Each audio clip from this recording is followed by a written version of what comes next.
Assalamualaikum warahmatullahi wabarakatuh. Apa kabar sahabat Al-Fatah yang dimuliakan Allah? Semoga kita dalam keadaan sehat, dilimpahkan rezekinya dan diberikan keberkahan dunia dan akhirat. Amin ya robbal alamin.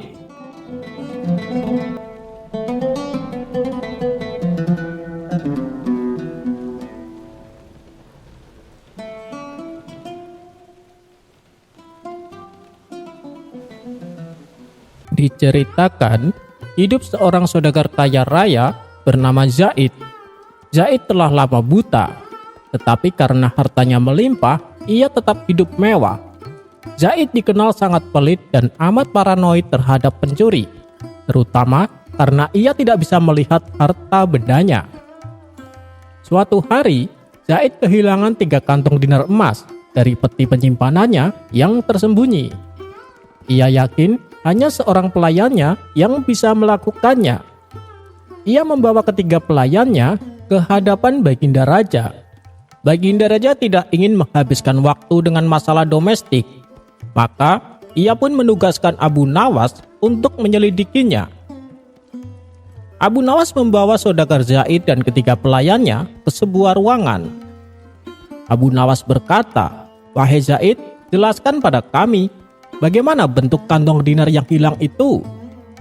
Zaid menjawab, "Kantung itu terbuat dari kain linen tebal, dan aku yakin sebelum hilang, aku telah menandainya dengan tinta hitam di bagian bawahnya." Abu Nawas tersenyum. Ia memandang ketiga pelayan itu dengan tajam. Kemudian Abu Nawas berkata, "Kalian dengar pengakuan tuan kalian? Salah satu dari kalian telah mengambil harta itu. Aku tidak akan bertanya siapa. Aku hanya akan memberikan satu perintah." Abu Nawas kemudian mengambil selembar kain linen bersih dan memotongnya menjadi 3 potong. Ia mencelupkan ujung setiap potong kain ke dalam adonan lumpur hitam yang basah. Malam ini, setiap pelayan harus membawa potongan kain ini dan meletakkannya di bawah bantalnya saat tidur. Besok pagi, kita akan melihat kain milik siapa yang menunjukkan kebenaran. Kantong dinar yang dicuri itu pasti meninggalkan bekas tinta pada kain ini, kata Abu Nawas. Ketiga pelayan itu pun menerima potongan kain tersebut. Keesokan paginya, mereka semua berkumpul kembali di hadapan Abu Nawas dan Baginda Raja. Abu Nawas meminta ketiga pelayan menyerahkan kain linen yang mereka bawa. Kain milik pelayan satu bersih, hanya ada noda lumpur hitam di ujungnya. Kain milik pelayan 2 juga bersih, hanya ada noda lumpur hitam di ujungnya. Kain milik pelayan 3 bersih, hanya ada noda lumpur hitam di ujungnya. Baginda Raja mengerutkan kening. "Wahai Abu Nawas, tidak ada yang berbeda. Kain mereka semua bersih. Rencana apa ini?" tanya Raja. Abu Nawas tersenyum licik. Ia tidak menyentuh kain itu, melainkan menunjuk pelayan ketiga. Kemudian Abu Nawas berkata, "Pelayan ketiga adalah pencurinya, Baginda. Tangkap dia dan geledah rumahnya. Niscaya kantung dinar itu akan ditemukan." Para pengawal segera menangkap pelayan ketiga. Dan benar saja, mereka menemukan 3 kantong dinar yang tersembunyi. Baginda Raja tercengang. "Bagaimana kau tahu, Abu Nawas, ketiga kain itu sama-sama bersih dari tinta?" Abu Nawas menjawab, "Justru karena kain mereka bersih dari noda tinta yang seharusnya ada, Baginda. Malam tadi, aku memberikan perintah yang tidak masuk akal kepada mereka. Seorang pencuri sejati pasti akan merasa khawatir bahwa kain itu benar-benar bisa menunjukkan bekas tinta. Karena ia tahu ia bersalah, maka sebelum tidur, pelayan ketiga pasti membersihkan bagian tengah kain itu dengan harapan menghilangkan bukti apapun. Sedangkan pelayan 1 dan pelayan 2, lanjut Abu Nawas, karena mereka tidak bersalah, mereka yakin kain itu tidak akan menunjukkan apa-apa. Mereka tidur dengan nyenyak, tidak peduli dengan lumpur yang kubuat. Karena itu, kain mereka tetap bersih, sesuai dengan cara mereka meninggalkannya." "Tetapi, pelayan ketiga juga menyerahkan kain yang bersih?" tanya Raja. "Iya, Baginda, tetapi pelayan ketiga membersihkan bagian yang tidak perlu dibersihkan. Aku hanya mencelupkan ujung kain dengan lumpur, tetapi kecemasannya membuat ia menyentuh dan membersihkan bagian tengah kain yang seharusnya murni. Sementara para pelayan yang jujur tidak akan repot-repot menyentuh bagian tengah kain yang memang tidak kotor. Abu Nawas memandang Zaid, si orang kaya buta. Kau memang buta, Zaid, tetapi pelayan ketiga lebih buta lagi, buta akal dan buta hati. Karena ia mengira kecerdasannya bisa mengalahkan kecemasan dalam dirinya. Baginda Raja tertawa dan memuji kecerdasan Abu Nawas yang menggunakan psikologi rasa bersalah untuk mengungkap kebenaran. Dinar itu dikembalikan kepada Zaid dan Abu Nawas diberi hadiah.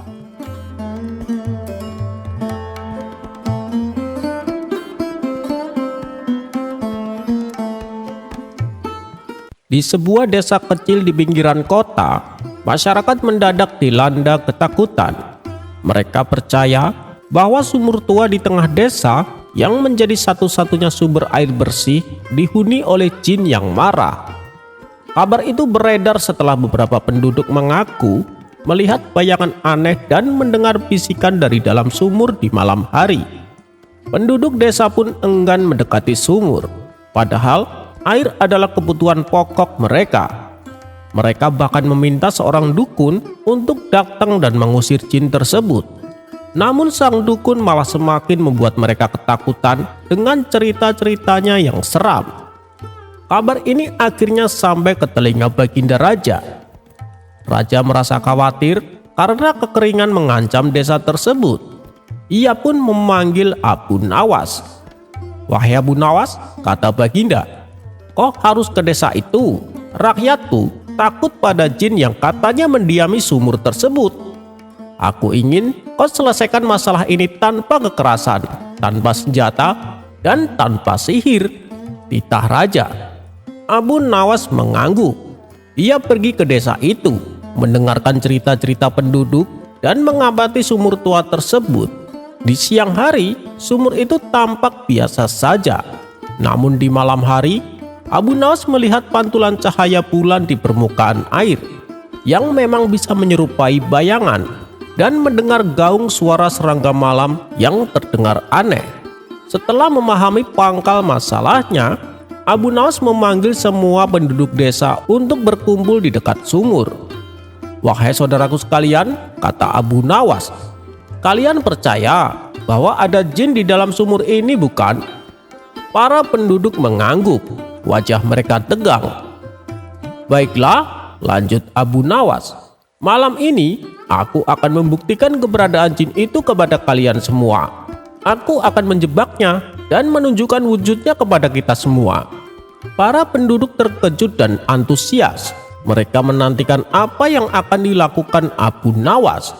Dengan bantuan beberapa pemuda, Abu Nawas membawa sebuah timba besar, seutas tali, dan seember penuh cat putih.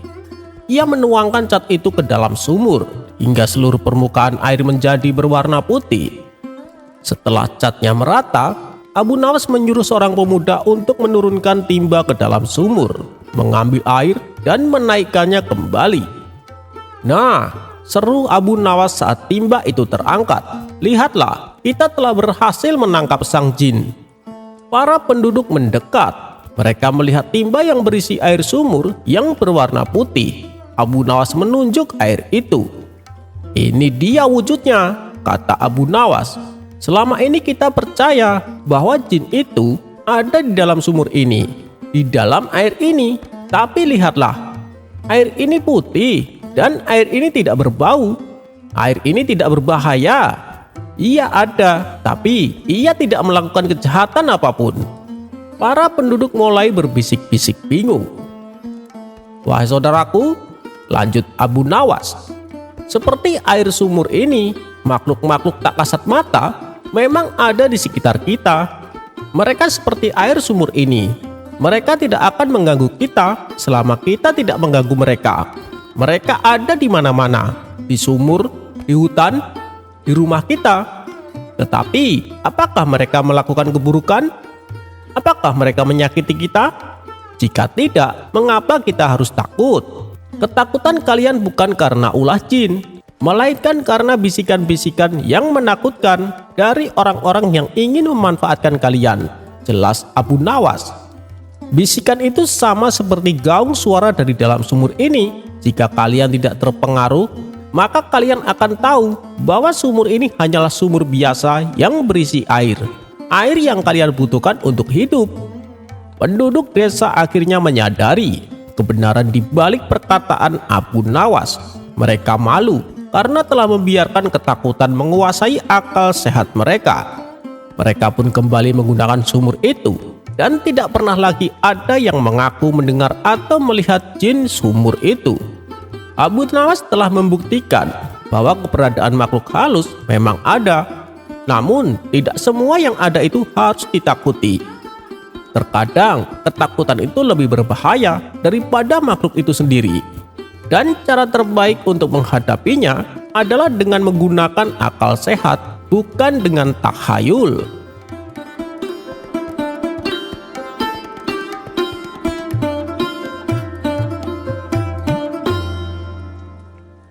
Di suatu sore yang hangat di Baghdad, Khalifah sedang bersantai di taman istana. Ia baru saja menerima utusan dari negeri jauh di seberang lautan. Para utusan itu membawa hadiah aneh, mulai dari tikar dari serat rumput laut, minyak wangi dari lelehan bunga langka, hingga yang paling mengejutkan, daging katak asap dalam toples perak. Ini makanan istimewa dari negeri kami. Hanya bangsawan tertinggi yang boleh menyantapnya, kata sang utusan dengan bangga. Khalifah penasaran. Bagaimana rasanya? Tanya Khalifah. Rasanya seperti ayam, tapi lebih licin, jawab sang utusan dengan wajah serius. Karena tak ingin terlihat tidak sopan, Khalifah memerintahkan agar daging katak itu dihidangkan dalam jamuan makan malam resmi bersama para pejabat istana. Ia pun mengutus pelayan istana memanggil Abu Nawas, yang tentu tak akan melewatkan perjamuan apapun. Malam harinya, meja panjang istana penuh dengan makanan lezat. Namun yang jadi pusat perhatian adalah semangkuk besar daging katak asap, disajikan di tengah-tengah dengan taburan daun mint dan lemon.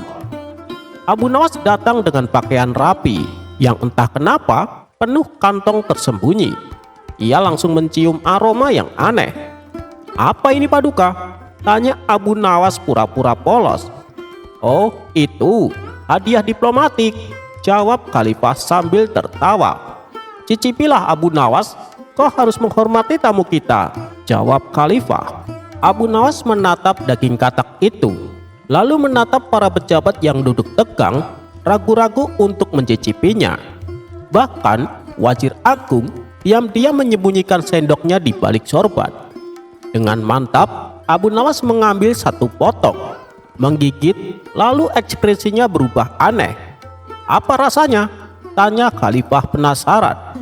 Abu Nawas mengangkat satu jari. Rasanya seperti penyesalan yang dibungkus dalam kulit licin. Semua orang tertawa, tapi Khalifah tidak menyerah. Kau harus makan lebih banyak Abu Nawas. Tunjukkan bahwa kita rakyat Baghdad tidak takut daging katak, ujar Khalifah. Tak kehilangan akal, Abu Nawas berkata, Paduka, di kampung hamba, daging katak bukan sembarangan. Ia harus disantap dengan upacara khusus agar khasiatnya keluar, kata Abu Nawas dengan nada serius. Upacara? Tanya Khalifah heran. Benar. Tanpa itu, daging katak bisa membuat mulut berbicara terus tanpa henti selama 3 hari, jawab Abu Nawas meyakinkan. Dan yang lebih buruk, membuat orang bicara jujur seketika. Para pejabat saling melirik khawatir. Mereka tentu saja lebih memilih berbohong elegan ketimbang jujur blak-blakan. Khalifah tertawa terbahak-bahak. Baiklah, tunjukkan pada kami upacara itu, pinta Khalifah. Abu Nawas berdiri dan berkata dengan lantang. Pertama, semua yang telah mencicipi daging katak harus menyebut satu kebohongan terakhir agar katak tidak mengambil suara mereka. Wazir langsung pura-pura batuk. Panglima militer mendadak sibuk mengikat tali sandalnya. Abu Nawas menunjuk satu persatu. "Wazir, silahkan mulai." Saya tidak pernah curi-curi anggaran," katanya dengan wajah pucat. "Panglima, saya tidak pernah tidur saat rapat strategi perang." Semua mulai mengaku kebohongan terakhir mereka sambil berkeringat dingin. Ketika giliran Khalifah, ia hanya tertawa. "Aku hanya bohong sekali hari ini, waktu bilang aku kuat makan daging katak," ujar Khalifah sambil tertawa. Setelah upacara selesai, Khalifah berkata, "Cukup, jamuan daging katak ini terlalu berbahaya. Mulai besok kita kembali ke menu biasa, yaitu daging kambing," ujar Khalifah. Para pejabat bersorak lega. Abu Nawas pulang malam itu dengan perut kenyang, bukan karena makan daging katak, tapi karena ia menyelipkan beberapa potong kebab dari dapur istana ke dalam kantong rahasianya sebelum jamuan dimulai. Dan ia berkata pelan sebelum tidur, "Jika katak bisa membuat orang jujur, mungkin kita butuh lebih banyak katak di istana."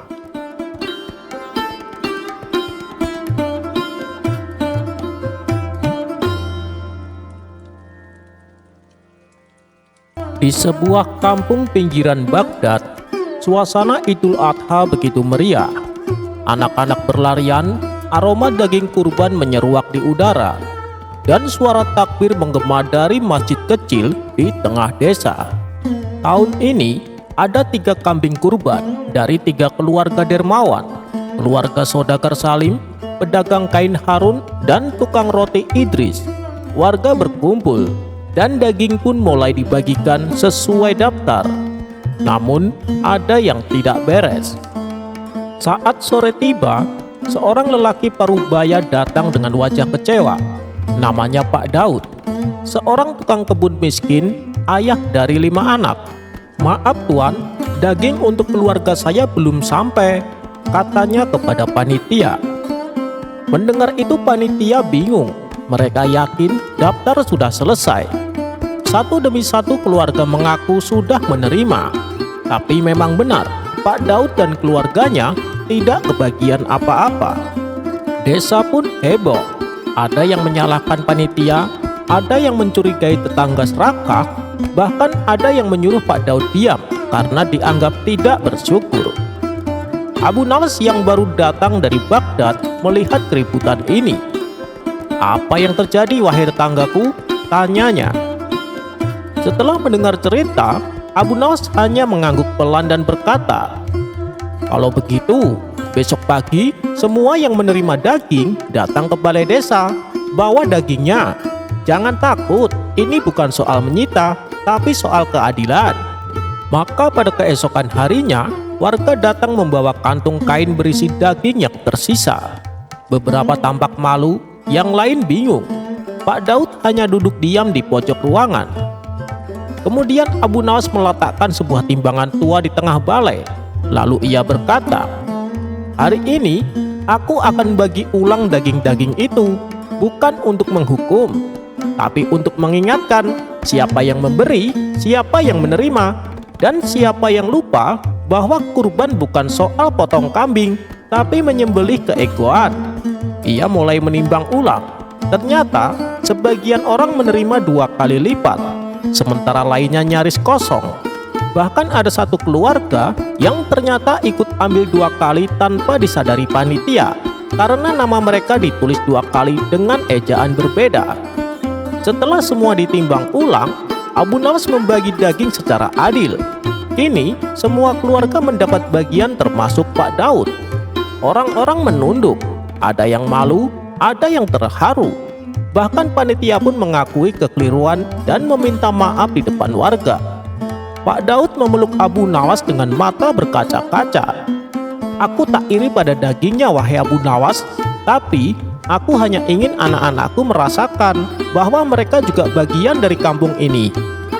Abu Nawas menjawab pelan, "Dan hari ini mereka merasakannya, karena yang paling tajam dari kurban bukan pisau, tapi niat yang tulus untuk berbagi." Sejak hari itu, pembagian kurban di kampung dilakukan dengan satu timbangan dan hati yang sama rata.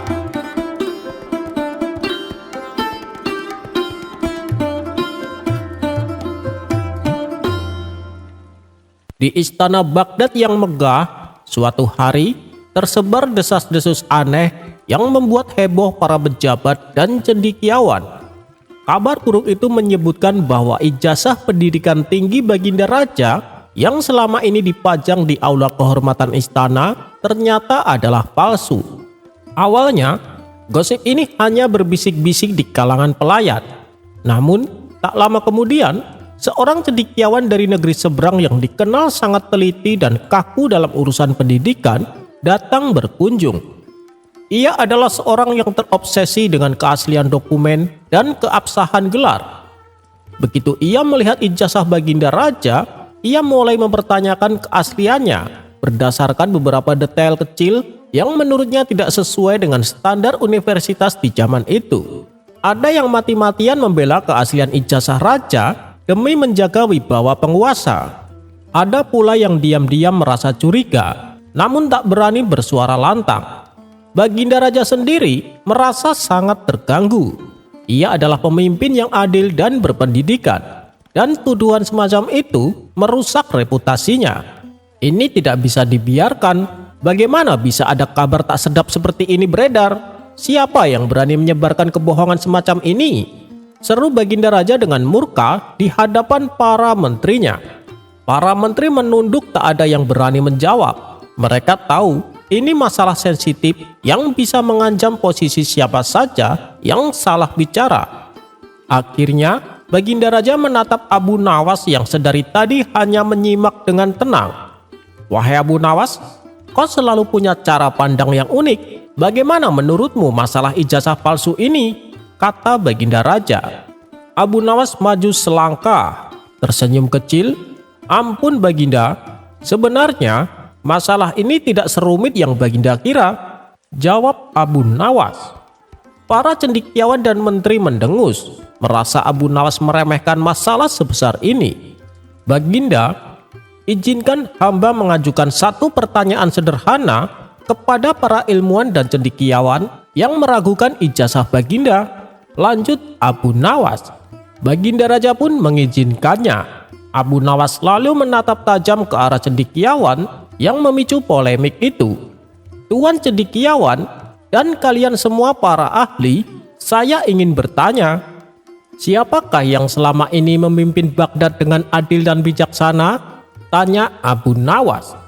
Para menteri dan cendekiawan saling pandang, bingung dengan pertanyaan yang terlalu mudah itu. "Tentu saja Baginda Raja," jawab mereka serempak. "Bagus. Pertanyaan kedua, di bawah kepemimpinan siapa Baghdad mencapai puncak kejayaan, keamanan, dan kemakmuran?"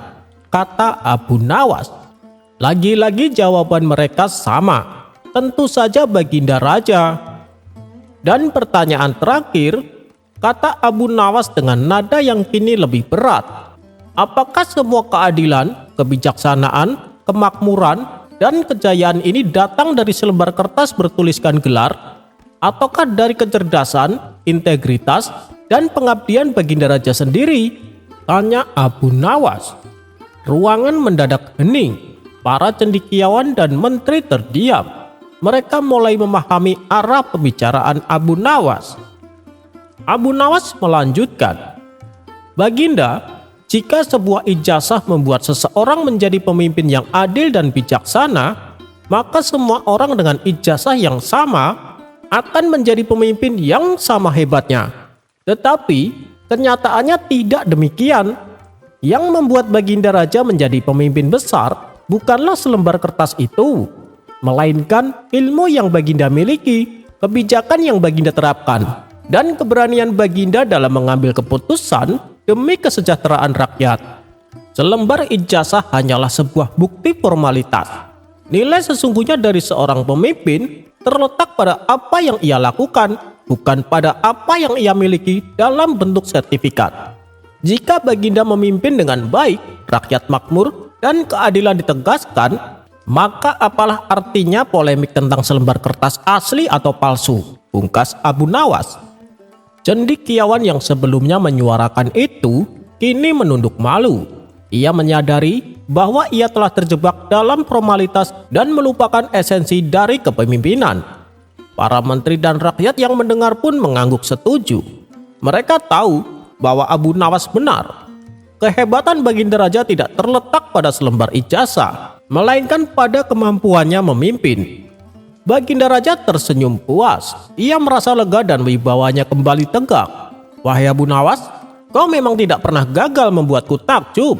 Kau telah memecahkan polemik ini dengan cara yang paling sederhana namun paling mendalam, katanya. Mulai saat itu, isu ijazah palsu Baginda Raja pun mereda. Rakyat dan para pejabat kembali fokus pada kemajuan Baghdad di bawah kepemimpinan Baginda Raja yang terbukti. Dan Abu Nawas sekali lagi menunjukkan bahwa kebijaksanaan sejati seringkali ditemukan dalam kesederhanaan, bukan dalam kerumitan formalitas.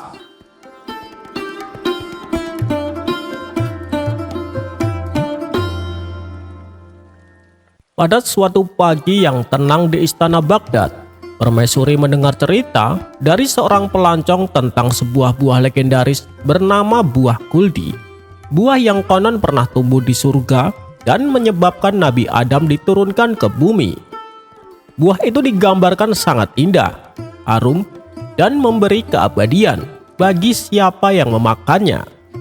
Tertarik dan penasaran, sang permaisuri pun meminta Baginda Raja memanggil Abu Nawas. Wahai Abu Nawas, atas permintaan sang permaisuri, temukanlah buah kuldi dan bawalah ke istana. Permaisuri ingin melihat dan mencicipinya, titah Baginda Raja. Abu Nawas terdiam. Ia tahu bahwa buah kuldi bukanlah buah biasa. Ia bahkan bukan buah duniawi, namun menolak perintah bisa membuat nyawanya melayang. Maka Abu Nawas pun berkata, hamba akan mencarinya Baginda, tapi untuk itu hamba butuh waktu dan izin untuk menjelajah tempat yang tidak biasa. Permintaan pun dikabulkan, maka pergilah Abu Nawas. Selama 3 hari, Abu Nawas berjalan ke gunung, ke padang pasir, ke pasar, bahkan ke hutan belakang rumah nenek tukang jamu. Ia bertanya ke orang alim, tukang sihir, bahkan ke anak kecil. Akhirnya di hari ke-7, Abu Nawas kembali membawa sebuah buah delima biasa yang sudah dibungkus rapi dengan kain putih bersulam ayat-ayat emas.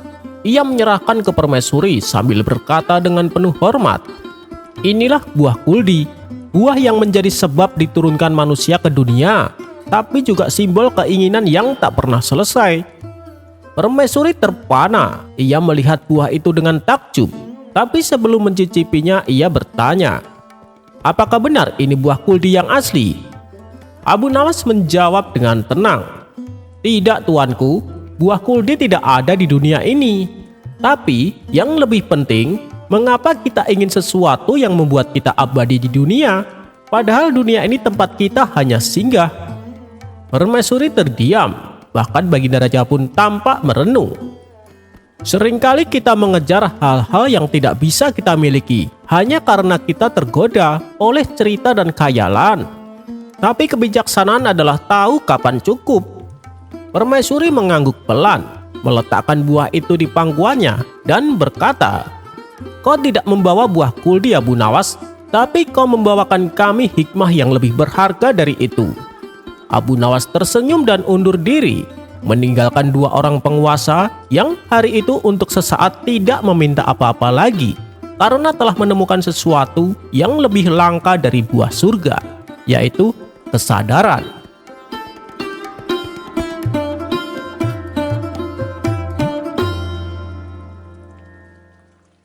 Di sebuah kampung yang sama dengan tempat tinggal Abu Nawas, hiduplah seorang pria bernama Abu Jahil. Ia adalah tetangga Abu Nawas, tetapi sifatnya bertolak belakang. Jika Abu Nawas cerdik dan penuh kebijaksanaan, Abu Jahil justru terkenal sebagai pria licik yang suka membual dan sering bertingkah aneh.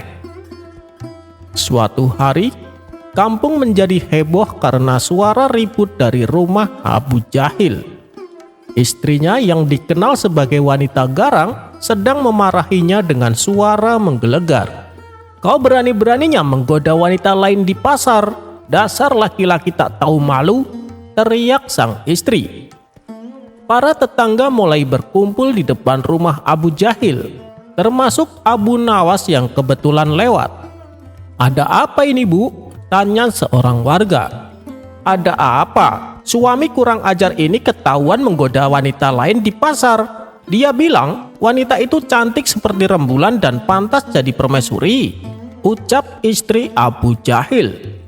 Orang-orang menahan tawa, sementara Abu Jahil berkeringat dingin. Ia mencoba membela diri.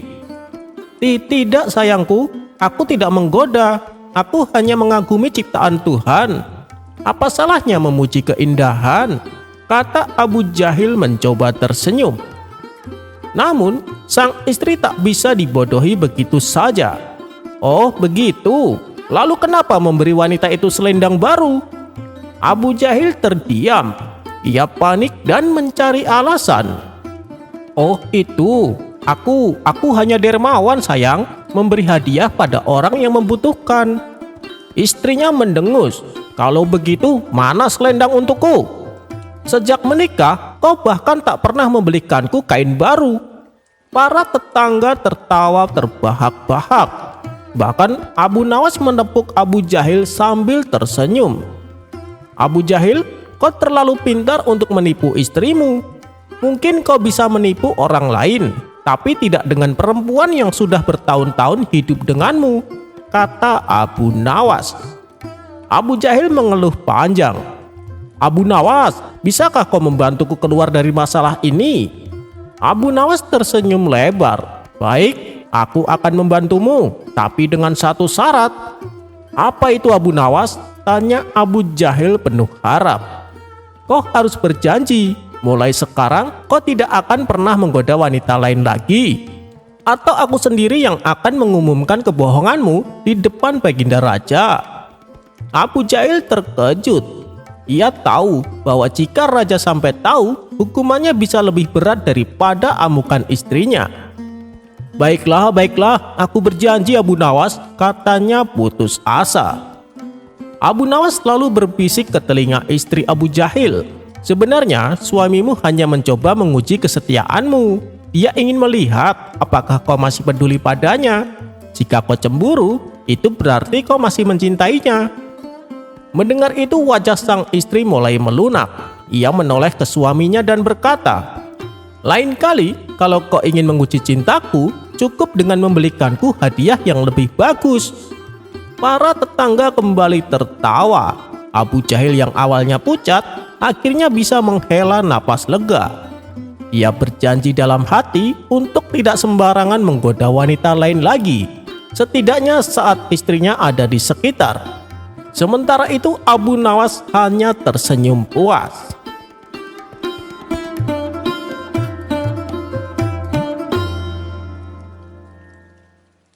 Waktu itu Baginda Raja baru saja melantik hakim istana yang baru. Hakim tersebut terkenal jujur dan juga baik hati.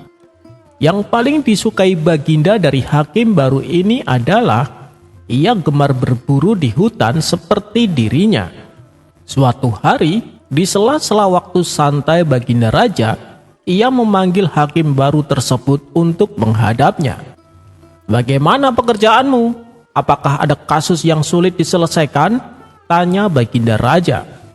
"Alhamdulillah Paduka, semua pekerjaan masih bisa saya atasi," jawab hakim istana. "Bagus, awas jangan main-main dengan jabatanmu. Kalau kamu sampai ketahuan menerima sogokan, saya bukan hanya akan memecatmu, tapi juga akan memenjarakanmu," ancam Baginda Raja. "Jangan khawatir Paduka, saya ini bukan tipe orang yang suka disogok. Malah saya justru membenci perbuatan itu. Saya ini sudah kaya Paduka, buat apa menerima sogokan? Bukankah Paduka tahu sendiri, gajian saya sebagai hakim sepenuhnya saya sumbangkan untuk fakir miskin," ujar hakim istana. Baiklah, saya percaya padamu. Oh iya, saya dengar katanya kamu gemar berburu di hutan. Bagaimana kalau besok kita berburu bersama-sama? Ajak Baginda Raja. Dengan senang hati wahai Paduka yang mulia, saya terima ajakan Paduka, balas Hakim Istana. Kalau begitu, besok kita berangkat. Tapi saya akan mengajak serta Abu Nawas, timpal Baginda Raja. Abu Nawas yang saat itu sedang cekcok dengan istrinya, langsung menerima ajakan Baginda Raja. Dengan begitu, ia bisa menghindari omelan sang istri. Singkat cerita, Abu Nawas, Hakim Istana, dan Baginda Raja pergi meninggalkan istana. Ketiganya mulai perjalanan menuju hutan. Wahai Abu Nawas, apa kamu punya syarat? Hutan mana yang akan kita tuju? Tanya Baginda Raja. Ada Paduka, hutan di seberang lautan. Di sana banyak hewan kijang. Tapi hutan tersebut terkenal angker, jawab Abu Nawas. Alah, sama setan saja masa takut? Ayo kita ke sana, balas Baginda Raja. Ketiganya lalu menuju hutan yang terkenal angker. Saat akan memasuki hutan tersebut, Abu Nawas mulai merasakan aura mistis. Ampun Paduka, apa Paduka yakin akan masuk ke dalamnya? Tanya Abu Nawas. Tenang saja Abu Nawas, saya dan Hakim Istana sudah berpengalaman keluar masuk dalam hutan, jawab Baginda Raja. Tidak berapa lama tampak seekor kijang muncul di hadapan mereka. Baginda Raja dan Hakim Istana langsung mencabut anak panah dan membidiknya. Tapi sayang, bidikan mereka meleset, sehingga membuat kijang tersebut berlari ke tengah hutan. Ayo kita kejar, teriak Baginda Raja. Mereka pun mengikuti arah larinya kijang. Sedang asik-asiknya mengejar hewan buruan, tiba-tiba muncul seekor harimau. Melihat ada mangsa di depannya, harimau itu langsung mengejarnya. Baginda Raja dan Abu Nawas serta Hakim Istana spontan kabur menghindari kejaran harimau tersebut. Setelah beberapa lama kemudian, akhirnya mereka bertiga pun selamat. Namun hal yang menyedihkan kembali muncul. Pasalnya mereka tidak tahu arah. Mereka bertiga tersesat di tengah hutan yang angker. Baik Baginda Raja, Hakim Istana, dan Abu Nawas. Mereka tidak tahu harus minta tolong kepada siapa. Apalagi langit sudah mulai terlihat gelap. Di tengah suasana yang genting, tiba-tiba entah datangnya dari mana, muncul kakek tua misterius yang berpakaian serba putih. Kenapa kalian sampai ke tempat ini? Tahukah kalian kalau tempat ini sangat berbahaya? Tanya kakek tua tersebut. Kami tersesat, kek. Apakah kakek bisa membantu kami? Kata Baginda Raja.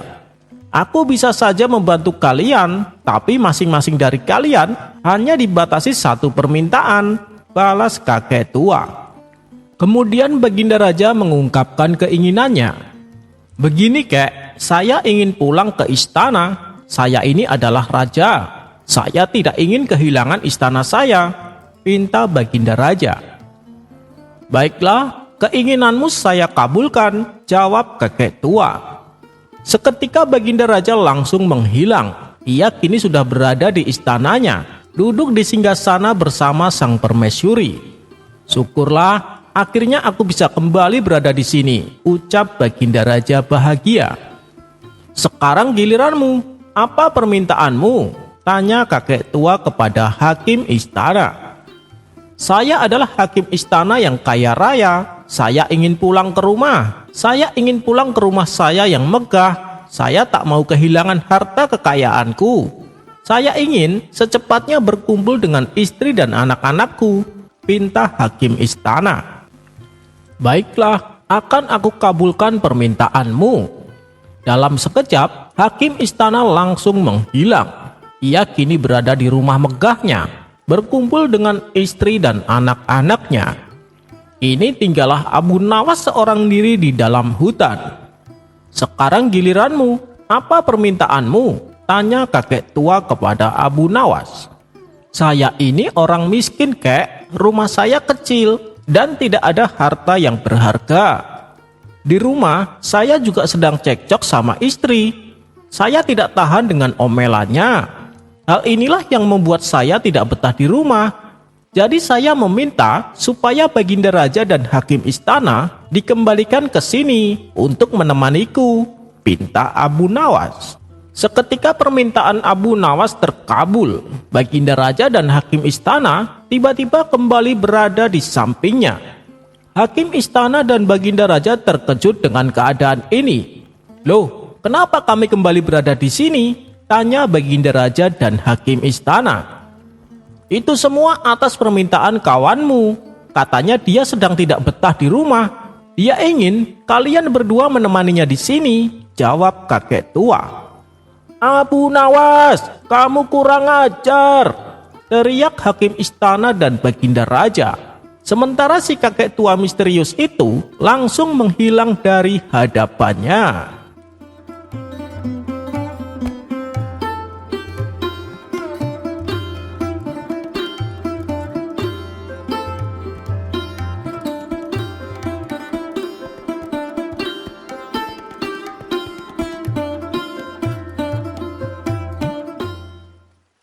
Diceritakan, pada suatu ketika Abu Nawas tampak sedang menggali tanah di belakang rumahnya.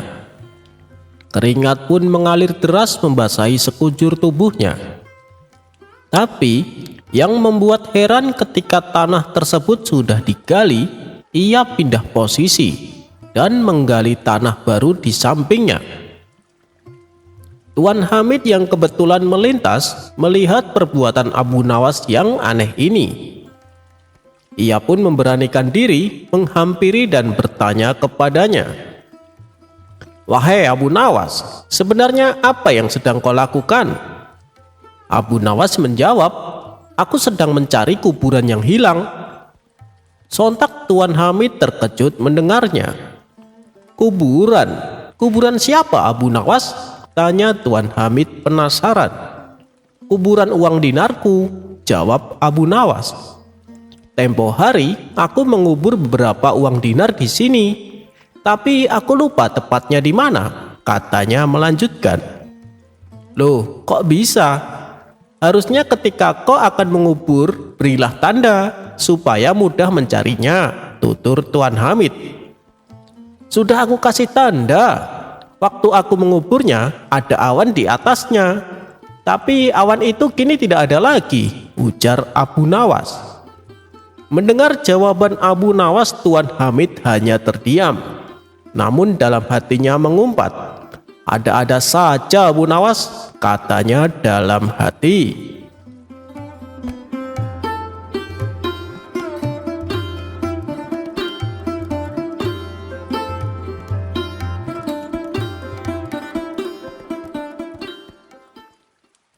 Diceritakan, Baginda Raja telah mengangkat penasehat istana yang baru.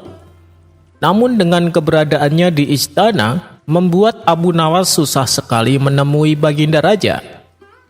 Penasehat istana ini memang tidak suka dengan Abu Nawas, sehingga segala cara ia lakukan agar Abu Nawas menjauh dari Baginda Raja. Abu Nawas pun menangkap gelagat yang tidak beres dengan perilaku penasehat istana tersebut. Hingga pada suatu hari, Abu Nawas kedatangan seorang tamu yang sedang ditimpa masalah. Tanah dan rumahnya telah dirampas oleh penasehat tersebut, dan kini ia meminta keadilan agar tanah dan rumahnya bisa kembali. "Kenapa dia melakukan itu padamu?" tanya Abu Nawas. "Dia itu adalah tetanggaku. Rumahku berdampingan dengan rumahnya. Namun ketika ia membangun kembali rumahnya lebih megah, dia merampas tanah dan rumahku hanya untuk memperluas bangunan rumahnya. Bilangnya ini demi kepentingan kerajaan," kata tamu tersebut memberitahu. Sesaat Abu Nawas merasa bingung. Ia tidak tahu bagaimana caranya agar bisa mengadukan hal ini kepada Baginda Raja. Sedangkan saat ini untuk menemuinya saja sangatlah sulit. Itu dikarenakan ulah dari penasehat istana. Setelah lama berpikir, Abu Nawas menemukan jalan keluarnya. "Sebaiknya kamu pulang saja. Aku akan ke istana untuk membantu masalahmu," kata Abu Nawas kepada tamunya. Singkat cerita, datanglah Abu Nawas dengan mengenakan jubah panjang dan membawa tongkat di tangannya. Melihat kehadiran Abu Nawas di depan gerbang istana, sang penasehat segera mencegahnya untuk masuk. Akan tetapi timbul rasa penasaran. Kenapa Abu Nawas berpenampilan tidak seperti biasanya? Mau apa kau kemari? Dan kenapa berpakaian seperti itu? Tanya penasehat istana. Aku adalah orang suci yang ingin menemui Paduka Raja, jawab Abu Nawas. Apa? Orang suci? Maksud kamu sekarang menjadi seorang nabi? Balas penasehat istana. Sudah, beritahu saja rajamu bahwa ada orang suci ingin menghadap, kata Abu Nawas. Tiba-tiba terlintas di benak penasehat istana akan sebuah rencana jahat untuk memfitnah Abu Nawas.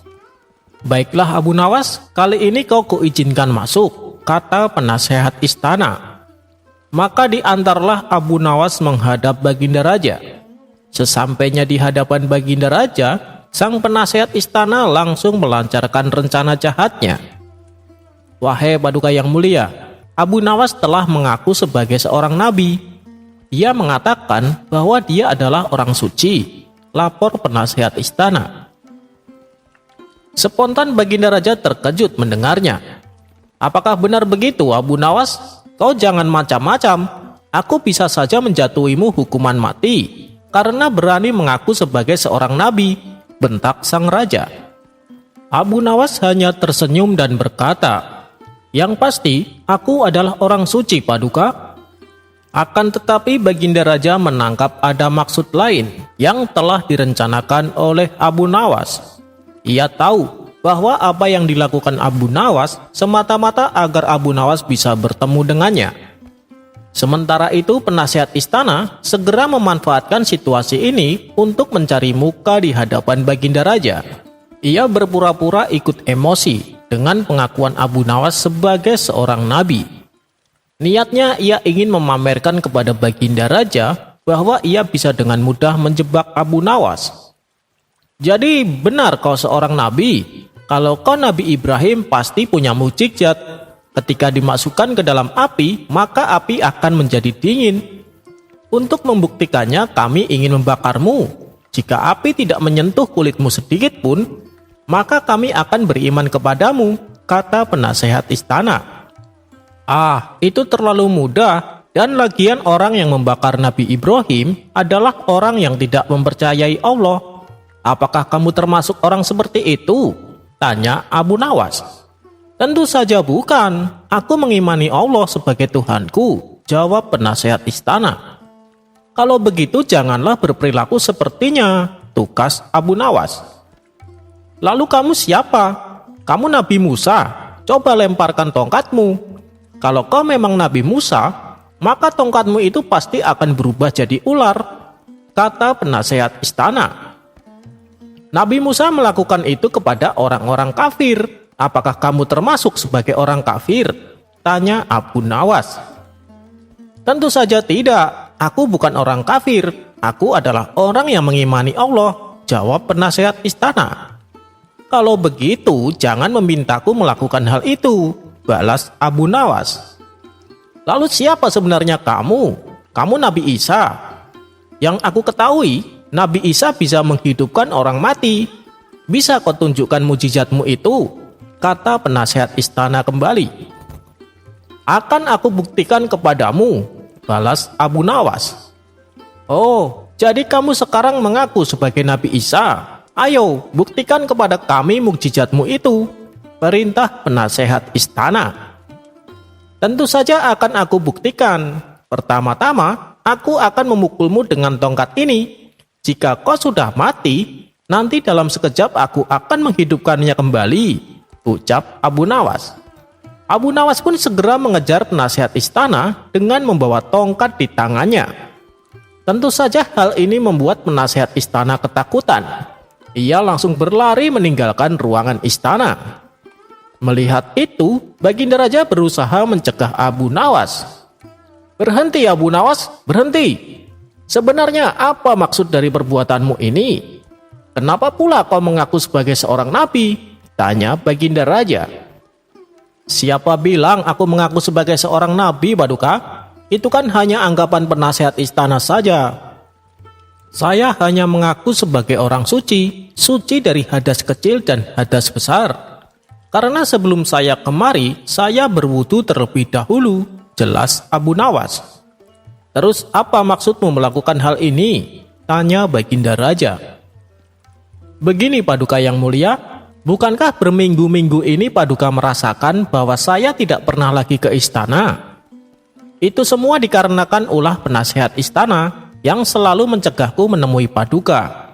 Dan dia juga telah berlaku zalim kepada tetangganya. Dia merampas tanah dan rumahnya demi untuk membuat rumahnya menjadi lebih luas dan megah, tutur Abu Nawas. Begitu mendengar laporan tersebut, Baginda Raja langsung mengecek kebenarannya. Dan ternyata semua yang dikatakan Abu Nawas memang benar adanya. Tanpa pikir panjang, Baginda Raja segera memecat penasehat istananya dan memasukkannya ke dalam penjara.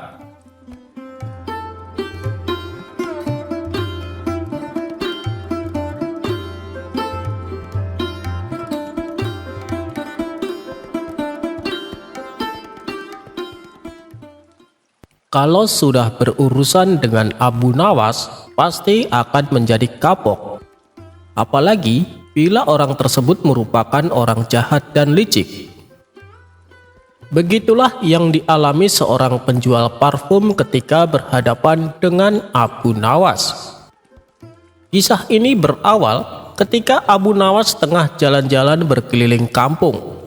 Dan tanpa sengaja ia mendapati orang asing sedang duduk sambil menangis. Karena kasihan, Abu Nawas pun menghampirinya, memberi salam dan bertanya kepadanya, "Siapa kamu dan kenapa kamu menangis?" Orang asing tersebut menjawab, "Namaku Hasan, Tuan. Aku adalah pendatang dari Afrika. Ketika aku baru datang di kota ini, aku memutuskan numpang menginap beberapa hari di sebuah toko parfum. Lalu beberapa hari kemudian, saat aku akan pergi sebentar untuk menyelesaikan urusanku, aku menitipkan kantong berisi uang dan permata kepada pemilik toko tersebut. Namun ketika aku kembali dan meminta barang titipanku, ia malah mencercaku dan mengatakan aku gila." Mendengar penuturan Hasan, Abu Nawas pun bertambah iba. "Jangan khawatir Hasan, aku akan menolongmu. Aku akan mengembalikan uang dan permatamu dengan mudah," ucap Abu Nawas. "Benarkah Tuan?"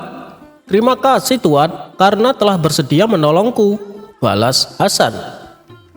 Kemudian Abu Nawas bertanya, siapa pemilik toko parfum yang dimaksud. "Namanya Abu Jahil Tuan," jawab Hasan. Dia lagi, selalu saja bikin masalah," batin Abu Nawas. "Baiklah, aku punya sebuah rencana, tapi aku minta kerjasamamu. Besok aku akan mendatangi toko parfum milik Abu Jahil, dan saat aku sudah di sana, kamu segera datang untuk minta dikembalikan seluruh uang dan permatamu. Tapi ingat, kamu harus berpura-pura tidak mengenalku dan jangan mengajak bicara denganku," tutur Abu Nawas. Hasan pun setuju dan siap untuk melaksanakan perintahnya. Maka Abu Nawas pun segera menyusun siasat. Ia memecahkan kaca menjadi kecil-kecil dan memasukkannya ke dalam tas yang terbuat dari kulit. Tas tersebut lalu dijahit dengan rapat supaya tidak mudah dibuka. Esok harinya sesuai rencana, Abu Nawas mendatangi toko parfum milik Abu Jahil dengan membawa tas kulitnya. "Wahai Abu Jahil, aku mau minta tolong sama kamu," pinta Abu Nawas. "Boleh, tapi mau minta tolong apa?" tanya Abu Jahil. "Begini Abu Jahil, besok kan saya berencana pergi ke negeri seberang. Aku mau menitipkan tas yang berisi permata kepadamu. Sebab kalau aku simpan di rumah, takutnya ada pencuri masuk. Soalnya rumahku sedang tidak ada orang. Apa kau bersedia? Nanti kalau aku pulang dengan selamat, aku akan mengambilnya kembali." Tapi kalau dalam waktu seminggu aku tidak pulang, silahkan kau jual semua permata milikku dan hasil penjualannya gunakan untuk membangun masjid, kata Abu Nawas menjelaskan. Mendengar hal itu, Abu Jahil pun tertarik dan timbul niat jahat di hatinya. Bukankah negeri yang akan didatangi Abu Nawas sedang terjadi peperangan? Dia tak akan mungkin selamat dan semua permata bisa menjadi milikku, pikir Abu Jahil. Oh, tentu saja Abu Nawas, aku kan sahabatmu, kau boleh minta tolong apa saja. Apa kau bawa permata-permata itu? Tanya Abu Jahil. Iya, aku membawa di tas ini, jawab Abu Nawas. Dan di saat Abu Nawas hendak menyerahkan tasnya, datanglah Hasan ke toko Abu Jahil. Tuan Abu Jahil, kembalikan titipan saya, pinta Hasan. Abu Jahil sempat terkejut melihat kedatangan Hasan yang tiba-tiba itu. Kurang ajar dia, datang saat Abu Nawas menitipkan permata, gerutu Abu Jahil dalam hati. Apabila Abu Jahil tidak mengembalikannya, ia takut Abu Nawas tidak akan percaya kepadanya dan tidak jadi menitipkan permata-permatanya.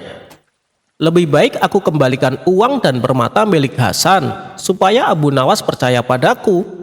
Lagian permata milik Hasan tidak sebanyak milik Abu Nawas. Abu Jahil pun mengambil titipan milik Hasan dan mengembalikannya.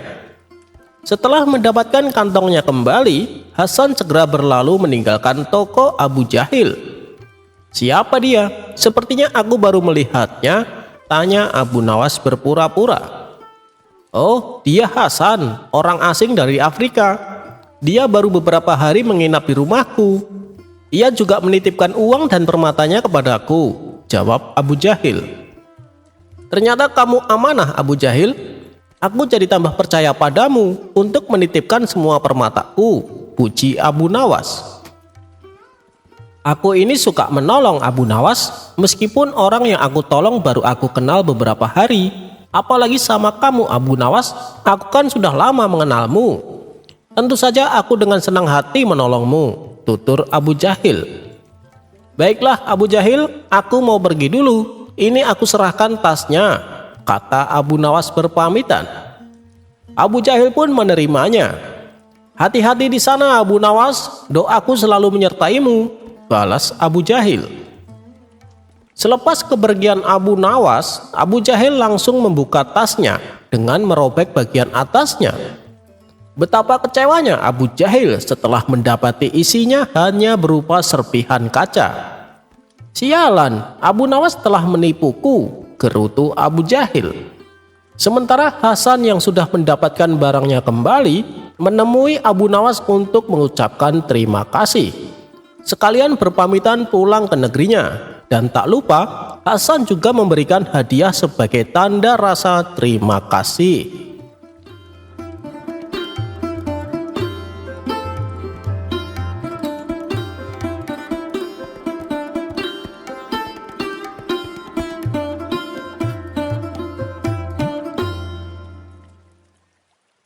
Pada suatu ketika, Abu Nawas berpergian keluar kota. Ia berjalan melewati tandusnya padang pasir. Di tengah perjalanan, Abu Nawas menemukan beberapa kerangka manusia yang tergeletak di tanah. Belum hilang rasa kagetnya, tiba-tiba muncul orang tak dikenal menghadangnya. Rupanya, dia adalah orang gila yang terkenal sangat kejam. Dengan membawa golok di tangannya, orang gila itu menghampiri Abu Nawas. "Hei, siapa kamu?" tanya orang gila tersebut. "Saya hamba Allah," jawab Abu Nawas. "Saya juga hamba Allah. Yang saya maksud, nama kamu siapa?" bentak orang gila mulai emosi. "Nama saya Abu Nawas," jawab Abu Nawas. "Apakah kamu berilmu?" tanya orang gila itu kembali. "Iya, saya orang yang berilmu," jawab Abu Nawas. "Bagus kalau begitu. Kamu lihat kerangka-kerangka di depanmu itu? Mereka adalah orang-orang yang aku bunuh. Karena mereka tidak bisa menjawab pertanyaanku," ujar orang gila tersebut. "Dan kali ini adalah giliranmu. jika kamu tidak bisa menjawab pertanyaanku, maka nasibmu akan mati di tanganku, ujar orang gila itu lagi. Oh, begitu ya. Apa pertanyaanmu? Tanya Abu Nawas. Begini, ketika awal bulan, bulan berbentuk kecil yang kita sebut bulan sabit. Dan ketika pertengahan bulan, bulan menjadi besar yang kita sebut bulan purnama. Tapi ketika akhir bulan, bulan kembali menjadi kecil yang kita sebut bulan sabit. Pertanyaanku adalah, kenapa di awal bulan dan di akhir bulan, bulan berbentuk kecil? Tanya si orang gila. Aduh, kamu ini sangat bodoh ya. Ya jelas di awal bulan bulannya masih kecil. Karena saat itu Tuhan sedang membuat bulan agar menjadi besar. Setelah bulan menjadi besar di pertengahan bulan, lalu Tuhan memotong-motong bulan purnama menjadi kepingan-kepingan kecil. Kepingan-kepingan tersebut lalu Tuhan jadikan bintang yang bertebaran di langit. Oleh sebab itulah kenapa di awal bulan dan di akhir bulan, bulannya bentuknya jadi kecil, kata Abu Nawas menjelaskan.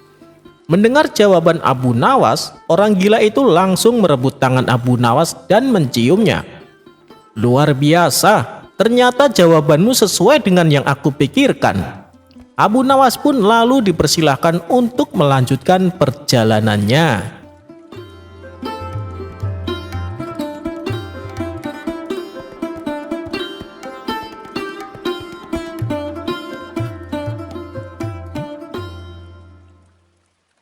Dikisahkan ada seorang kakek tua yang hidup dalam kemiskinan. Terkadang dalam sehari ia menahan lapar karena tidak ada makanan.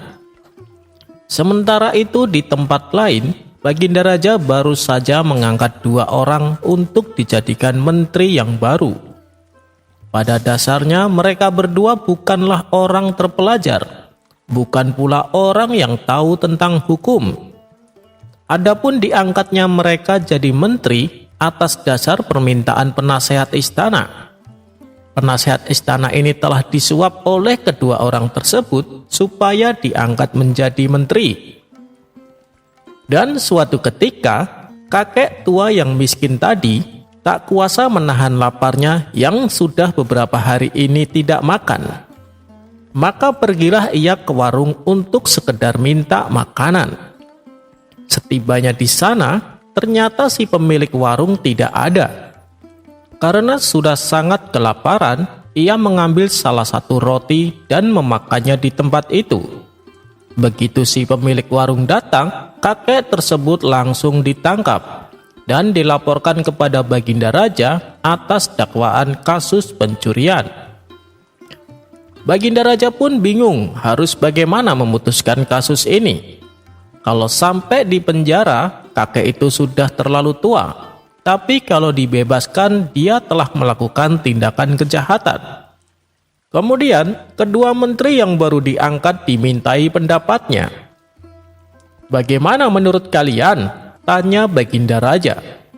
Menteri pertama menjawab, walaupun dia kakek sudah tua, dia harus tetap dihukum.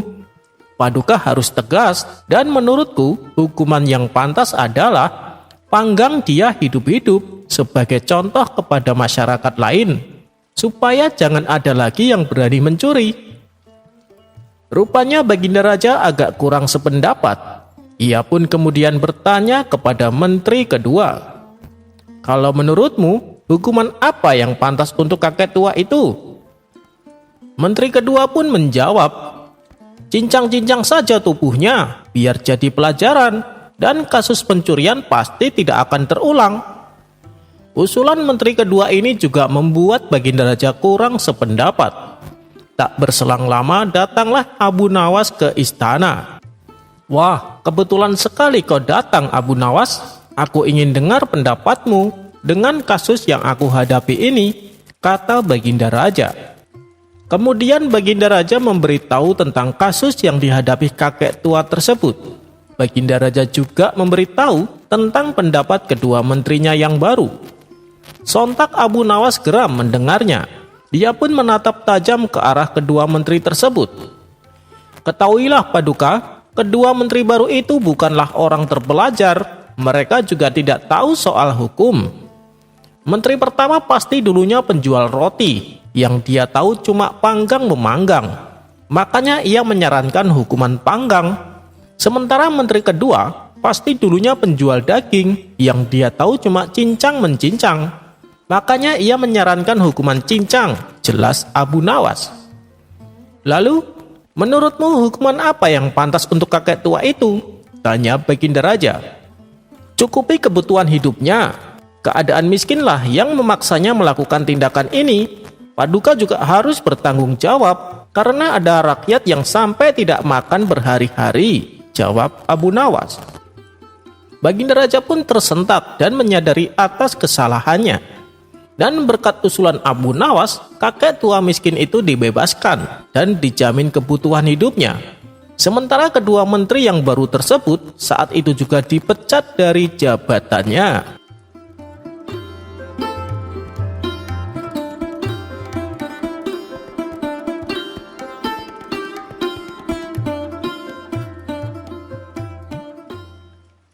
Jika kita adalah orang yang merasa terganggu dengan adanya orang yang tidak suka dengan kita, merasa dikucilkan, tak dihargai, dan lain sebagainya.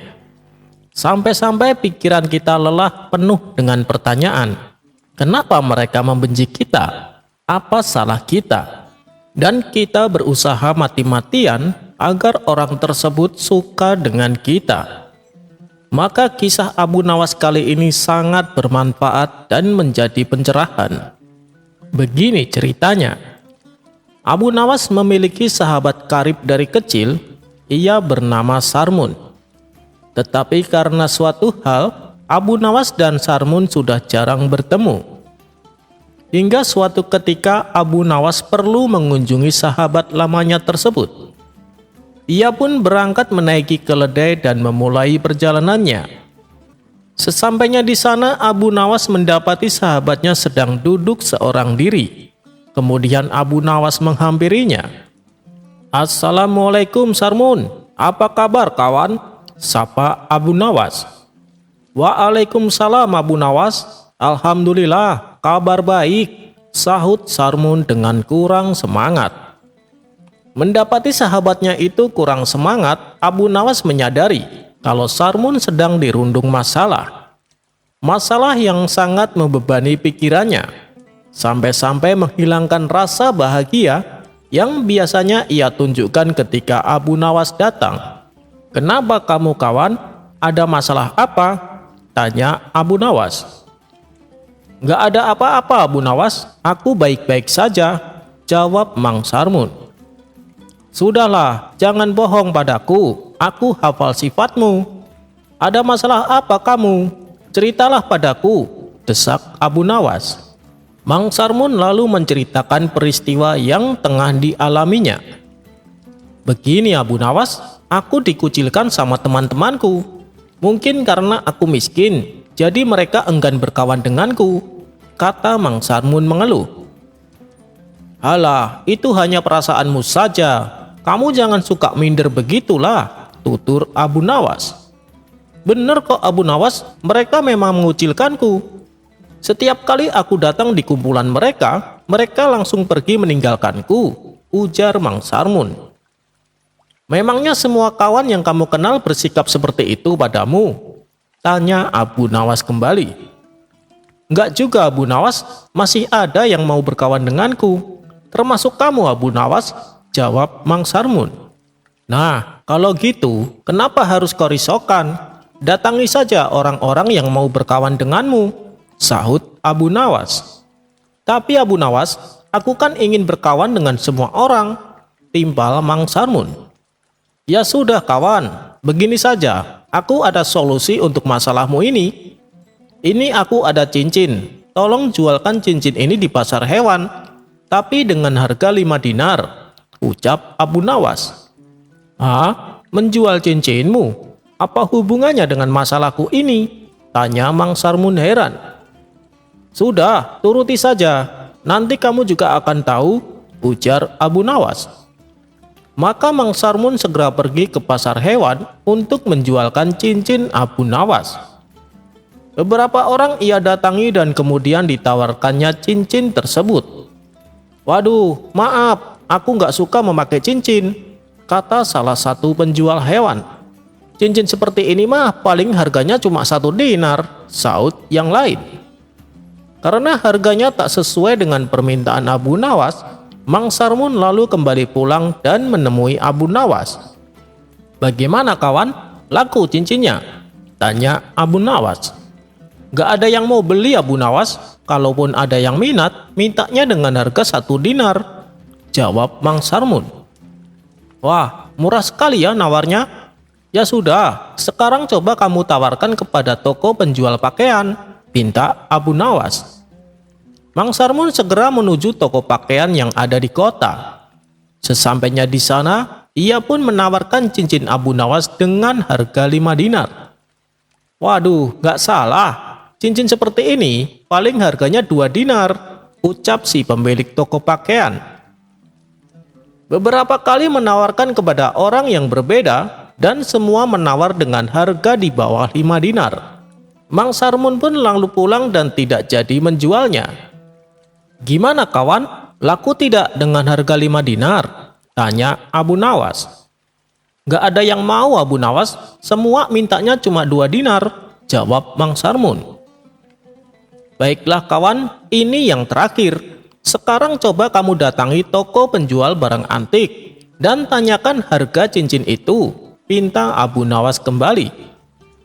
Mang Sarmun lalu bergegas mendatangi toko penjual barang antik. "Maaf tuan, saya mau jual cincin ini. Kira-kira berapa ya harganya?" tanya Mang Sarmun sembari memberikan cincinnya. Si pemilik toko tampak mengamati dengan seksama cincin yang diberikan Mang Sarmun.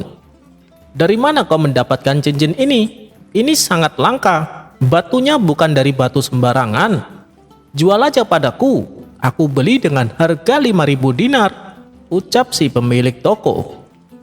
Mendengar penawaran si pemilik toko, Mang Sarmun kaget bukan main. "Bener nih tuan, 5.000 dinar. Ya sudah, aku jual," balas Mang Sarmun dengan penuh semangat. Setelah transaksi selesai, Mang Sarmun pulang dengan membawa uang 5.000 dinar. Dan sesampainya di rumah, Mang Sarmun langsung menemui Abu Nawas. "Abu Nawas, cincinmu laku 5.000 dinar. Heran aku. Mungkin si pemilik toko itu bodoh ya Abu Nawas," ujar Mang Sarmun. "Hahaha, bukan bodoh kawan. Justru dia itu pintar. Dia tahu kelebihan cincin tersebut. Jadi begini kawan, ketika cincin itu kamu tawarkan kepada orang yang tidak tepat, maka mereka akan meremehkan dan mengacuhkannya. Begitu juga dengan masalah yang sedang kau alami. Kalau kau berkumpul dengan orang yang tidak tepat, maka mereka akan meremehkanmu. Tapi ketika kamu berkumpul dengan orang yang tepat, maka mereka akan menghargaimu dan kedatanganmu akan selalu dirindukan. Dan ada satu hal lagi yang perlu diperhatikan. Berkawanlah dengan orang yang menghargaimu, bukan dengan orang yang membutuhkanmu. Karena orang yang menghargaimu, mereka akan selalu menerimamu. Tapi bila berkawan dengan orang yang hanya membutuhkanmu, mereka akan menerimamu saat mereka butuh, dan mereka akan meninggalkanmu saat mereka tak lagi membutuhkanmu," tutur Abu Nawas. "Kamu benar Abu Nawas, kita nggak mungkin bisa membuat semua orang suka dan mau berkawan dengan kita," balas Mang Sarmun. "Ya begitulah, dan sudah menjadi sulatullah. Ketika ada orang yang suka dengan kita, maka pasti akan ada orang yang tidak suka dengan kita," ujar Abu Nawas. Setelah mendengar penjelasan tersebut, Mang Sarmun merasa lega dan tidak lagi bersedih.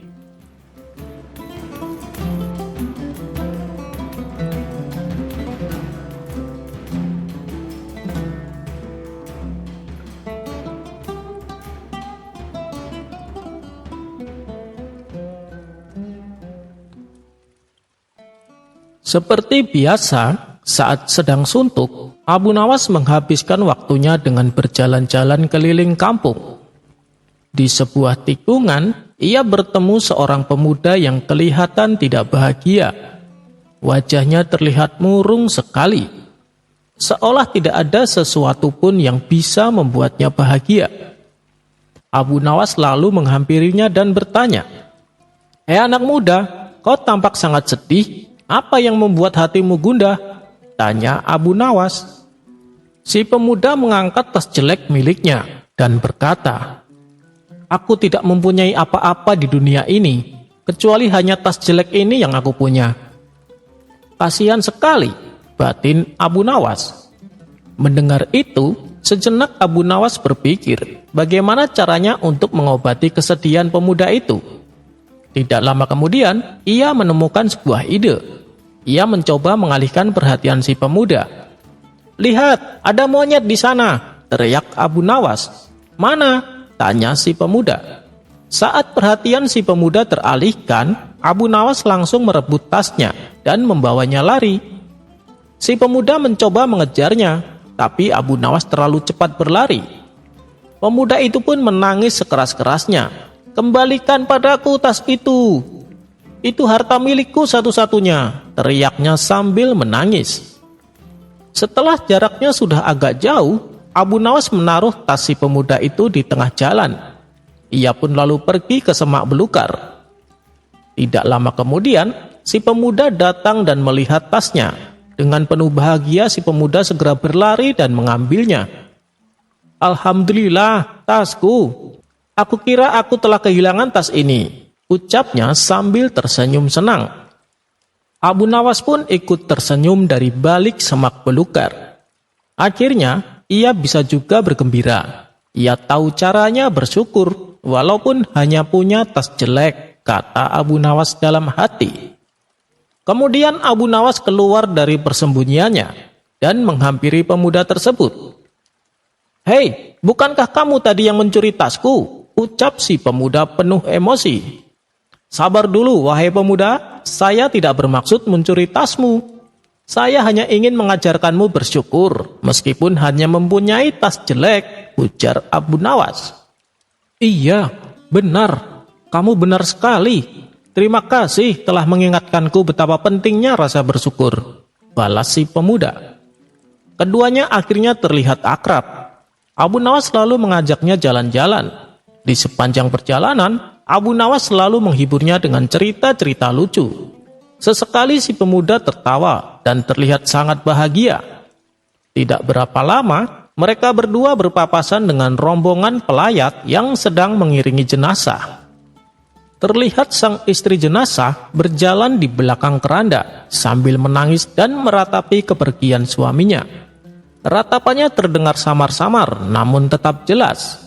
Abu Nawas dan si pemuda menyimak suara ratapan dari istri jenazah tadi. "Suamiku, kenapa kau pergi begitu cepat? Apa yang akan kau lakukan di tempat sempit itu? Tempat yang bahkan selembar tikar pun tidak ada di sana," kata istri jenazah itu meratapi. Abu Nawas yang sedari tadi menyimak perkataan istri jenazah itu, lantas melempar pandangan kepada si pemuda yang berjalan bersamanya. "Hei, kejar mereka. Apa kau tak dengar? Mereka akan berkunjung ke rumahmu, bukan?" kata Abu Nawas sambil bercanda. "Kurang ajar kau Abu Nawas," saut si pemuda sambil tertawa. Mereka berdua pun lalu melanjutkan perjalanannya.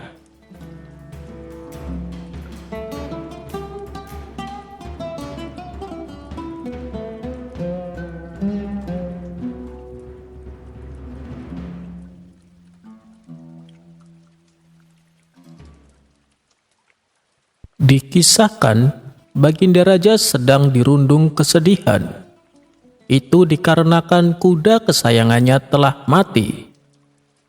Abu Nawas yang tak ingin melihat rajanya terus-menerus dalam kesedihan, segera datang untuk menghiburnya.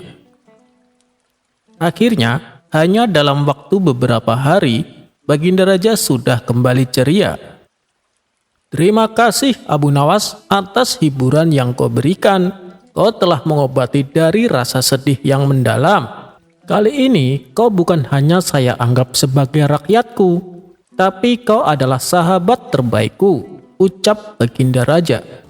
Seketika Abu Nawas tersipu malu mendengar pujian yang ditujukan kepadanya. Abu Nawas pun tak mau kalah. Dia pun berkata kepada rajanya, "Itu sudah menjadi kewajiban saya Paduka untuk membuat Paduka bahagia, karena Paduka adalah bagian dari hidup saya. Tahukah Paduka bahwa nyawa Paduka lebih berharga daripada nyawa saya?" tutur Abu Nawas. Baginda Raja pun tersenyum mendengarnya. "Wahai Abu Nawas, bagaimana kalau hari ini kita pergi ke hutan wisata? Di sana ada sungai yang airnya sangat jernih. Lalu kita mandi di sana," ajak Baginda Raja. "Siap Paduka yang mulia, kemanapun Paduka pergi, saya akan setia menemani Paduka," saut Abu Nawas. Maka keduanya pun meninggalkan istana dan berangkat menuju hutan wisata. Singkat cerita, setelah menempuh perjalanan yang cukup lama, sampailah mereka berdua di tempat tujuan. Mereka berdua kemudian mandi di sungai yang airnya sangat jernih dan bersih. Namun, saat mereka sedang asik berendam di sungai, tiba-tiba muncul seekor harimau menghampiri. "Bagaimana ini Abu Nawas? Apa yang harus kita lakukan?" tanya Baginda Raja panik. Abu Nawas yang juga ketakutan setengah mati, terlihat kebingungan dan ikut panik. "Tenang Paduka, jangan membuat gerakan yang tiba-tiba. Saya punya sebuah ide supaya selamat," ucap Abu Nawas. "Apa rencanamu? Cepat katakan," tanya Baginda Raja semakin ketakutan. "Begini Paduka yang mulia, buatlah harimau itu agar fokus melihat ke arah Paduka," jawab Abu Nawas. Baginda Raja pun menuruti perkataan Abu Nawas. Ia membuat gerakan-gerakan kecil untuk memancing perhatian harimau tersebut. Di saat itulah perlahan-lahan Abu Nawas menjauh dari Baginda Raja dan kemudian lari terpirit-pirit. Abu Nawas pun akhirnya bisa selamat karena luput dari perhatian sang harimau. Sementara Baginda Raja begitu sangat ketakutan karena sang harimau terus saja mengawasi dirinya. "Sialan Abu Nawas, ternyata aku malah dijadikan umpan," gerap Baginda Raja. Karena tak ada yang bisa dilakukan, kemudian Baginda Raja berulang kali berteriak minta tolong. Untunglah ada sekelompok orang yang berada tak jauh dari tempat itu. Mereka pun segera berlari mendekati dan berhasil mengusir harimau tersebut. Pada keesokan harinya, Baginda Raja perintahkan beberapa pengawal untuk menangkap Abu Nawas. Setelah Abu Nawas berada di hadapannya, dengan penuh emosi Baginda Raja berkata, "Kurang ajar kau Abu Nawas, kau hampir saja membuatku mati kemarin. Kau bilang nyawaku lebih berharga daripada nyawamu. Ternyata kau bohong Abu Nawas," hardik Baginda Raja. "Tapi apa yang saya katakan itu memang benar Paduka," jawab Abu Nawas. "Benar apanya? Kau malah jadikan aku umpan kepada harimau. Itu supaya kau bisa selamat. Kau harus dihukum mati Abu Nawas karena telah berani mempermainkan rajamu," bentak Baginda Raja. "Bohong bagaimana Paduka? Yang saya katakan, nyawa Paduka lebih berharga daripada nyawa saya. Bukan berarti aku rela mati demi Paduka. Begini saja Paduka, ketika Paduka dalam ancaman kematian, apakah Paduka akan memberikan yang paling berharga agar Paduka bisa selamat?" tanya Abu Nawas.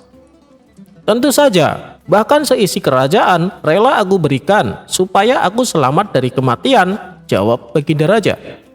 "Nah, saat itu saya bisa saja mati diterkam harimau Paduka, dan demi supaya saya bisa selamat dari kematian, saya rela mengorbankan yang paling berharga dalam hidup saya, sesuatu yang lebih berharga dari nyawa saya, yaitu nyawa Paduka yang mulia," terang Abu Nawas. Mendengar jawaban Abu Nawas, Baginda Raja hanya terdiam. "Aku telah terkecoh dengan pujian Abu Nawas. Awas kau Abu Nawas, suatu saat aku pasti akan membalasnya," batin Baginda Raja. Berkat kecerdikan Abu Nawas, ia pun akhirnya dilepaskan kembali dan tidak jadi dihukum mati.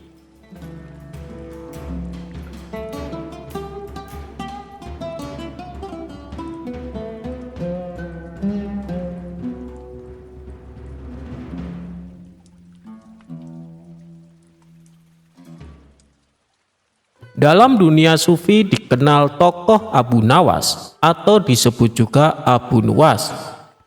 Tokoh yang satu ini dikenal dengan kecerdasan dan kecerdikannya dalam memecahkan segala masalah. Tak jarang, sejumlah orang sering terpedaya dengan pola pikir Abu Nawas. Salah satunya adalah Baginda Raja. Salah satu cerita yang masyhur adalah Baginda Raja menantang Abu Nawas dalam suatu perlombaan.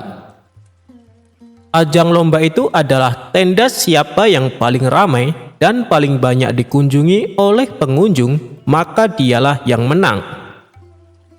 Tidak dijelaskan alasan Baginda Raja mengapa menantang Abu Nawas untuk lomba tersebut. Bisa jadi Baginda Raja sangat senang dengan kecerdikan Abu Nawas dalam menyelesaikan tantangan. Singkat cerita, tantangan disetujui di tempat alun-alun kerajaan dan waktu pun sudah ditentukan. Aturannya adalah tenda siapa yang paling ramai dikunjungi orang mulai pukul 12 siang hingga pukul 12 malam. Bukan hal yang sulit bagi Baginda Raja untuk membuat tendanya ramai dikunjungi. Sejak dimulainya perlombaan, tenda Baginda Raja sudah ramai dikunjungi warga. Bagaimana tidak, selain tendanya besar, di dalam tenda juga disediakan hiburan serta aneka makanan dan minuman. Siapapun yang datang ke tenda tersebut sudah pasti terhibur dan konsumsi tercukupi. Berbeda dengan tenda milik Abu Nawas. Selain tendanya kecil, tidak sebesar milik Baginda Raja, di tempat itu juga tidak ada hiburan apalagi makanan. Namun, Abu Nawas terlihat tenang sembari duduk-duduk di dalam tenda tersebut. Menurutnya, waktu perlombaan masih panjang. Tenang saja, waktu masih panjang, gumam Abu Nawas sembari melihat keramaian di tenda milik Baginda Raja. Sejumlah warga yang datang ke tenda Baginda Raja sudah mengira bahwa Abu Nawas akan kalah dalam perlombaan ini. Terlebih lagi, semakin malam jumlah warga yang mendatangi tenda Baginda Raja semakin banyak dan semakin banyak. Abu Nawas masih terlihat duduk-duduk santai dan tenang. Nyaris tidak ada upaya apapun agar tendanya ramai dikunjungi warga. Hingga sekitar jam 12 malam kurang 5 menit, Abu Nawas mulai beraksi. Tenda miliknya tiba-tiba terbakar. Api yang membakar tenda tersebut menjulang ke angkasa. Kontan saja warga yang hadir di tenda milik Baginda Raja pun berteriak, "Tenda Abu Nawas terbakar! Tenda Abu Nawas terbakar!" teriak warga. Warga yang penasaran semburat keluar dari tenda Baginda Raja. Ada yang penasaran dan datang melihat hingga ada yang membawa air untuk memadamkan api. Tak ketinggalan, Baginda Raja pun ikut mendatangi tenda Abu Nawas. Nah, pas pukul 12 malam, semua orang yang ada di tenda Baginda Raja berpindah ke lokasi kebakaran. Tak ketinggalan Baginda Raja pun datang ke lokasi. "Nah, saya yang menang kan yang mulia? Lihat, semua orang termasuk Anda pun datang ke tenda saya tepat pukul 12 malam." Ujar Abu Nawas sembari tersenyum penuh kemenangan. Rupanya kebakaran itu disengaja oleh Abu Nawas untuk menarik perhatian orang-orang yang ada di tenda Baginda Raja. Termasuk Baginda Raja juga terkecoh untuk datang ke tenda Abu Nawas. Lagi-lagi Abu Nawas berhasil mengalahkan tantangan dari Baginda Raja. Baginda Raja pun hanya bisa geleng-geleng sembari mengakui kecerdikan Abu Nawas.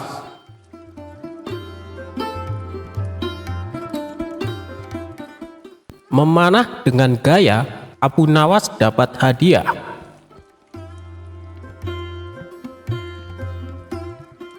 Baginda Raja tak henti-hentinya mengerjai Abu Nawas, namun ia selalu lolos dari perangkapnya.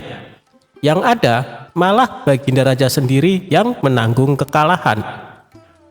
Kalaupun beradu otak, pasti Abu Nawas yang akan menang. Dan Raja tahu betul kecerdasan dan kecerdikan Abu Nawas. Namun raja tak mau menyerah. Ia kembali hendak menguji kecerdikan dan kecerdasan Abu Nawas. Kali ini, Baginda Raja mempunyai ide untuk mengalahkan Abu Nawas, yaitu dengan mengajaknya lomba memanah. Karena lomba tersebut yang dibutuhkan adalah keahlian, bukan kecerdasan otak. Maka dipanggillah Abu Nawas ke istana. Singkat cerita, datanglah Abu Nawas menghadap Baginda Raja. "Ada gerangan apa Paduka memanggil hamba?" tanya Abu Nawas. Jadi begini, aku akan menantangmu untuk lomba memanah Abu Nawas. Apa kamu berani?" tanya Baginda Raja. "Tapi Paduka, saya kan tidak pandai memanah," jawab Abu Nawas. "Jangan khawatir Abu Nawas, kalau kamu berhasil, kamu akan mendapatkan hadiah yang besar," rayu Baginda Raja. Mendengar iming-iming hadiah besar membuat Abu Nawas tergiur. "Baik Paduka, saya ikut," saut Abu Nawas. "Nah, begitu dong. Tapi lomba ini ada peraturannya Abu Nawas. Kamu hanya boleh memanah 1 kali dan harus tepat mengenai sasaran.